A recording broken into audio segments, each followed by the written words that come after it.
16 करोड़ का है ये। मशीन में कितना का? 16 करोड़ का। 16 करोड़ की मशीन है ये। सोचिए, एक मरीज से लगभग लेता है ये 3 लाख, 3 से 4 लाख रुपए लेता है एक मरीज से। मरीज इसमें 2 मिनट से ज्यादा नहीं रहता है, 2 से 4 मिनट बस मरीज रहेगा। कितना लाख रुपया लेगा? 4 लाख। एक मरीज से कितना लाख लेगा? 4 लाख। सर ये आपके कैंसर हॉस्पिटल में लगेगा? हाँ बाबू, लगेगा ही। कैंसर हॉस्पिटल बनने में भी लंबी प्रोसेस होती है, आप समझते हैं। यहाँ किसी को घर बनाना होता है तो कितना लगेगा। देखो बाबू, हम डॉक्टर नहीं है, हम डॉक्टर नहीं है, लेकिन इतना जरूर जानते हैं, दवाइयों से रोग सही होता है, लेकिन अच्छा व्यवहार करने से रोगी सही हो जाता है। तो जो डॉक्टर और दवाइयां होंगी वो रोग को सही करेंगी, हमारा काम है रोगियों को सही करना।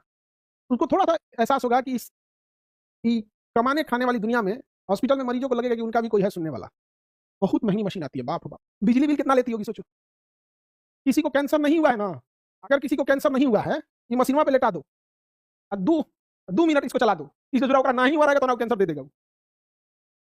जिसको कैंसर नहीं हुआ है ना, बस ये मशीनिया पे लेटा के 2 मिनट लेटा के छोड़ दो, अच्छा चालू कर दो उसको, बस 3 राउंड मारेगा, 4 राउंड मारेगा ना, उनको जिनको नहीं हुआ उनको दे देगा नया। सर आप इसका कितना पैसा चार्ज करेंगे? ये मशीन का जितना बिजली बिल आएगा, देखिए इस मशीन को चलाने का जितना बिजली बिल आएगा, और जो डॉक्टर रहेंगे उनकी कितनी सैलरी है, बस। जो प्रॉफिट होता है ना, प्रॉफिट, ये नहीं लेंगे, प्रॉफिट नहीं लेंगे, क्योंकि बिजली हमें भी खरीदनी है, बहुत महंगा बिजली बिल उठाता है। तुम को प्रेस करोगे, आयरन करोगे ना, आयरन आयरन करोगे तो तुम्हारा मकान मालिक बाहर कर देगा।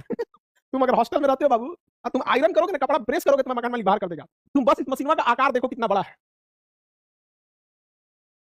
इस मशीन का आकार देखो कितना बड़ा है, भयानक बिजली बिल लेता है। इस मशीन के अंदर जो होती है, इस मशीन के अंदर जब पावर सप्लाई दिया जाता है, बहुत बड़ा पावर सप्लाई जनरेट होता है इसके अंदर, और इसके अंदर फिर ना रेडिएशन बनती है, वो यूवी रेज पैदा होती हैं और एक्सरे पैदा होती हैं, वो बहुत तेजी की स्पीड से गमन करती हैं वहां पर, फिर यहां से जब टकराती हैं तो यहां से एक्सरे बीम में वापस निकलती हैं। यहाँ पर बहुत बहुत झमेला है, किसी को नहीं है वहां पर, समझा गया?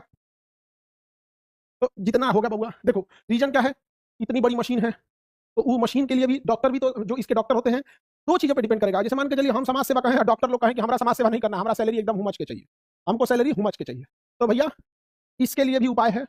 अगर डॉक्टर लोग ऐसा कहेंगे तो शुरुआत में थोड़ा बहुत झमेला होगा, शुरुआत में झमेला होगा, फिर हम कुछ डॉक्टर को, कुछ स्टूडेंट को पकड़ेंगे, जो गरीब स्टूडेंट रहेंगे, उन गरीब स्टूडेंट को कहेंगे कि तुम आओ, तुमको मेडिकल कॉलेज में एडमिशन कराते हैं, तुम्हें पैसा नहीं देना होगा, कुछ कुछ गरीब को, और उनको पढ़ा के और कहेंगे कि तुमको 10 साल तक हमारे यहाँ काम करना पड़ेगा, सैलरी ठीक ठाक देंगे, सैलरी ठीक ठाक देंगे, लेकिन एकदम महंगा वाला नहीं देंगे, एकदम वहाँ पे सैलरी एकदम फर्स्ट क्लास की, 4 व्हीलर में घूम सके इसमें, 10 साल तक अपने यहाँ रखेंगे, उसके बाद कहेंगे चल जाओ, फिर पीछे वाला आएगा, फिर पीछे वाला, लेकिन शुरुआती दौर में हमको डिपेंडेंट रहना है, बाद में हमको सब चीज सिस्टमेटिक धीरे धीरे कर देंगे, लेकिन शुरुआती दौर में थोड़ा डिपेंडेंट रहना है, समझे?